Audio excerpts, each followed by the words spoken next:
So Geoff Keighley just did a really interesting interview about the Game Awards and how the whole thing comes together. And I mean the whole thing. Live audience, trailers, indies, layoffs, Prime Video, numbers, nominees, all of it. Some of what he said is honestly great. Some of it is a little vague, and some of it quietly confirms what a lot of us have suspected for years about the Game Awards. So today I want to do what the internet does best: overthink it. We're going to break down what Geoff actually said, talk about the good, the confusing, and what it means for the Game Awards as a show that claims to represent the industry and the players. Grab a drink, this might be a long one. Let's start with something Geoff clearly loves: the live audience. He talks a lot about the magic of a big room with thousands of people sitting around reacting to the trailers. He says he misses big gatherings across the industry. He talks about how fun it is to be in the room. He calls it important to the show, and honestly, that part is true. If you have ever watched a reveal with a live crowd, you feel it. The gasps, the cheers, that moment when a logo hits and the place explodes, it is special. Geoff is right that this is something gaming lost a bit when events like E3 fell apart. Those big shared moments of, oh my God, did they really just announce that? So credit where it is due. He has built a show that still chases that feeling, and you can tell he genuinely cares about that aspect. But there is another side to this. Most of us are not in that room. We are watching on a couch or a phone or a monitor at home. We are not hearing the crowd in person.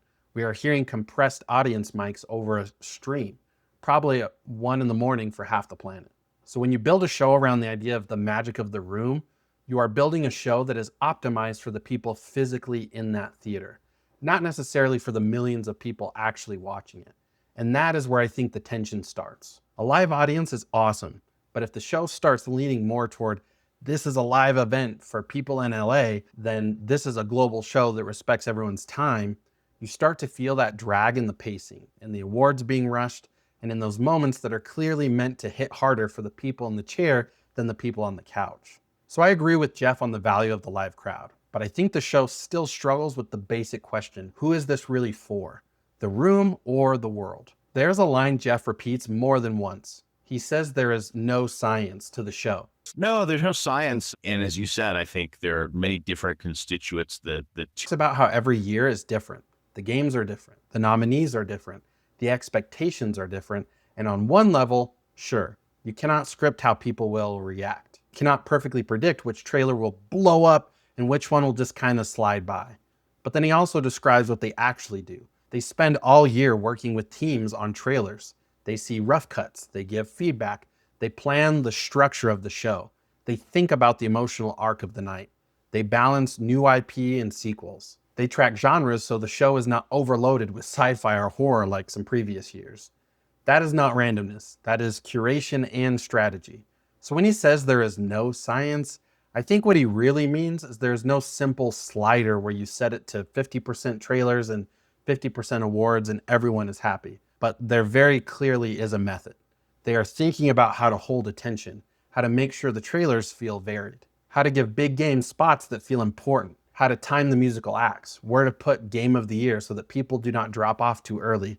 And that is fine. That is literally the job of producing a show. The problem is when we just do our best becomes a kind of shield against criticism. Because the minute you admit you are shaping the emotional arc of the entire industry's biggest night, you also have to accept there is responsibility there. It is not just vibes. It is not just we threw some stuff in the air and hoped it landed. There may not be science, but there is definitely intent. So let's talk about the thing everyone always argues about. Are the Game Awards even about the awards? Geoff is actually pretty honest here. He says there are different constituencies. There are players who just want new game reveals. There are industry people who want more focus on the awards. There are people who want more musical performances, more speeches, more dev time on stage. He admits they are always trying to strike this balance and that they do not always get it right. That is the nice version. The reality, for a lot of people watching, is that the awards still often feel rushed. We get whole categories announced in a rapid fire burst, sometimes with barely any time for a reaction or a speech. Meanwhile, the trailers and sponsor segments are paced out. Full screen, build up, hype, spotlight. So when Geoff talks about balance, I think it is worth asking, balanced for who? For the viewers, for the devs, or for the marketing partners? I think a lot of us would accept the Game Awards as a pure trailer show that happens to hand out trophies if it was presented that way honestly. Or we would accept a show that really leans into being the Oscars of gaming, where awards and speeches are the core and reveals are a tasty side dish. Right now, it feels like the show is trying to be both, and in that attempt, the thing with less money behind it, which is the actual awards, ends up taking the hit. Now, that does not mean Geoff does not care about the winners. He absolutely knows how much it means for sales and visibility. He points out that games like It Takes Two and others saw huge boosts after winning. But in the broadcast itself, the awards still rarely feel like the star of the night. The trailers do. One of the most revealing parts of the interview is how much Geoff talks about working directly with teams on trailers. He mentions that his crew sees rough cuts months in advance. They help shape what ends up on the screen. They think with studios about the best way to present something inside the show. That is not neutral. That is collaboration. That means the Game Awards is not just a stage, it is part of the marketing pipeline. Again, I'm not saying that is automatically bad. Games are expensive, marketing is expensive. You want your big new thing to hit at a moment where a lot of people are watching. And the Game Awards gives developers, especially big publishers, a massive platform. But let us not pretend this is just a pure celebration disconnected from the business. The show is a fusion of hype, marketing, and awards. And once you accept that, you can start asking better questions, like who gets that level of collaboration on their trailer? Is it first-time indie teams, or is it primarily big publishers with long relationships and serious ad budgets? Because the more the Game Awards is working behind the scenes to shape how games are revealed, the more it becomes a gatekeeper for which projects get that magical world premiere moment and which ones never will. And that leads into the next big theme. Geoff is very proud of the indie representation this year. He points out that several Game of the Year nominees are from independent studios. He talks about Dispatch as a game the show helped spotlight. He brings up Clair Obscur Expedition 33 as a debut game that came out of nowhere, exploded, and is now the most nominated game in the history of the Game Awards. All of that is good. It is genuinely awesome to see smaller teams getting that kind of recognition. It is good to see indies not just stuck in their own little category off to the side, but competing at the top of the board. And I do not think Geoff is faking his enthusiasm here. You can tell he likes the idea that the Game Awards is a place where you can discover something unexpected, not just watch the same 5 mega franchises every year. But again, you have to look at a structure, not just stories. For every Dispatch, how many other incredible games get nothing more than a 1-second montage slot? For every Clair Obscur moment, how many mid-tier AA or indie titles get drowned out by 10 franchise sequels and a mobile cross-promotion segment? The show absolutely can help discovery, no questions there, but is still one event in one night controlled by one ecosystem. And Geoff himself talks about how hard discovery is, even for media people, with the amount of games releasing. Again, I remember Helldivers is a great example. We did something with that, I think, a couple of years ago in the show, the year before it came out. I think it came out in February. And no one really paid much attention to it. And then the game came out, and what I said was sort of a huge phenomenon. So I do appreciate that they try to highlight indies. I do appreciate that they want surprises. I just think the way the show is structured still puts them in a supporting role. The narrative is, look, we care about indies. Here are a few. Not, here's a show built from the ground up so that the structure itself gives smaller teams more oxygen. Those are two very different things. This part of the interview is very telling.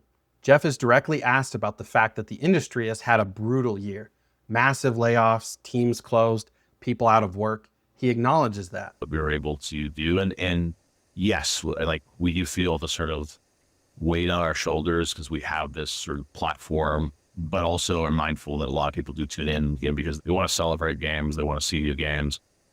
So yeah, how do we square that is something that we definitely think a lot about it. I think some people online think that, we're, oblivious to it. It's like, he admits it has been challenging. He says there is no simple way to handle that inside a show that is supposed to be a celebration. He points to the Game Changer Award for Amir Sadvet, the guy who has been helping people find jobs. He explains how they talked to him and he tried to honor that work. That is genuinely good.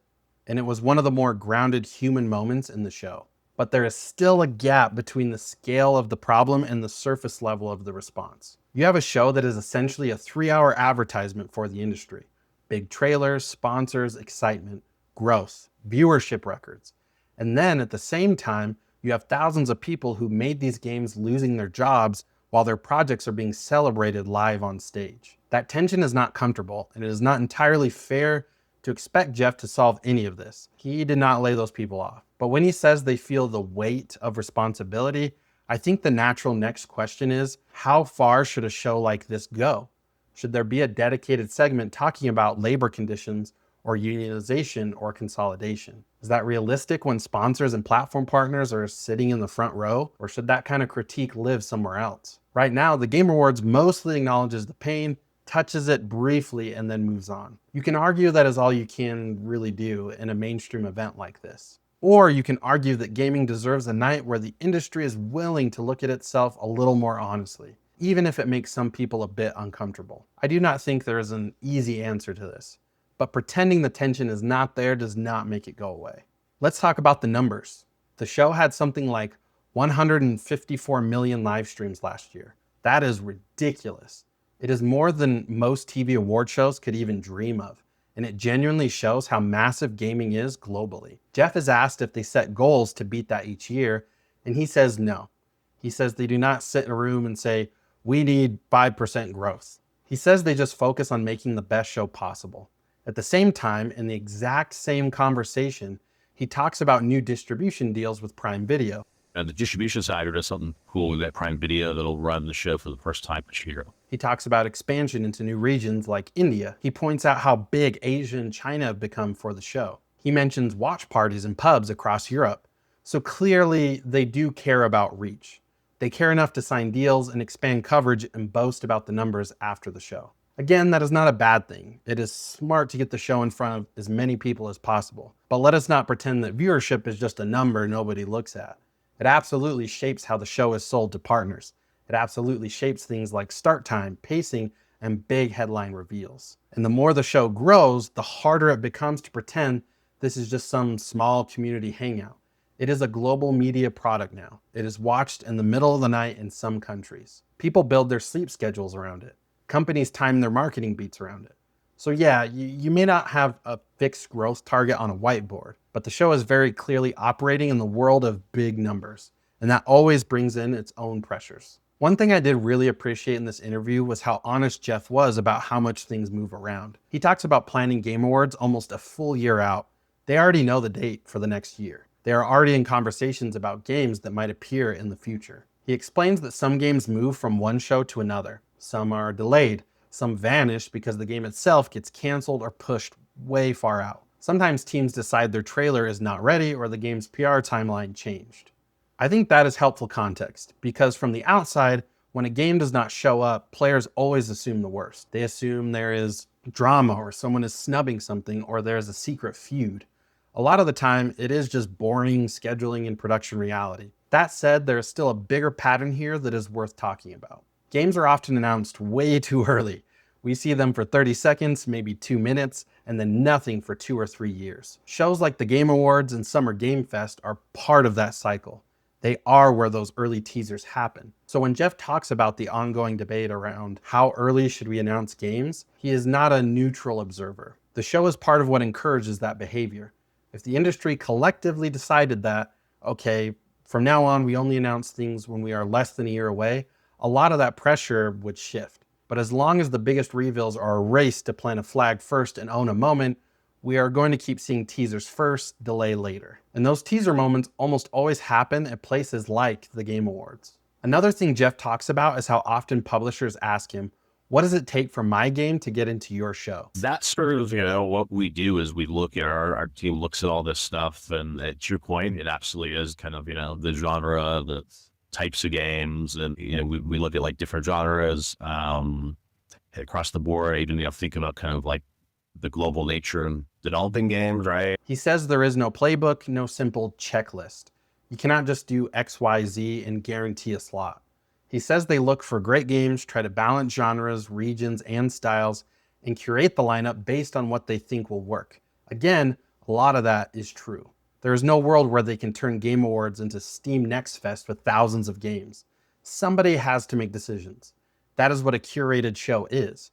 But there is no playbook can also become a convenient way of sidestepping questions about access. Because even if there is no public checklist, there are still real patterns. Existing relationships matter. Track records matter. Publisher size matters. How marketable your game looks in a 2-minute trailer matters. If your game is a quiet, weird, slow burn narrative, It is going to be harder to make that play in a room designed for big crowd reactions than if you have a flashy action trailer with a licensed song. So the show does not just reflect the industry. It shapes which types of games are seen as trailer worthy and which ones are not. And again, you can say that is just what TV and streaming shows do. Totally fair. But when you hold the biggest tentpole platform in gaming, you cannot act like you're just another blog doing a top 10 list. The decisions you make about who gets a slot and who does not have real impact. That is power, even if you never call it that. Toward the end, Geoff talks about this year's nominees. He highlights how massive Clair Obscura Expedition 33 has become, most nominated game ever at the Game Awards, debut studio, came out of nowhere for a lot of people. He also talks about how some years there's a game that picks up this huge, passionate fan base, and that energy is actually good for the show. He makes a point of saying the nominees are chosen by a jury, not by him personally, and that he feels like this year the community reaction to the nominees has been relatively positive outside of the usual snubs. It votes on them, not us, as I have to remind everyone. Yes. But it was... All of that checks out. But again, the Game Awards is not just the nomination list on a website. It is the framing, the order of categories, which ones get full segments and which ones are rapid fire, who gets stage time, which games get replayed in highlight reels, which devs get to tell their story on camera. The jury picks nominees and winners. The show picks how we see them. Those are two totally different layers of influence.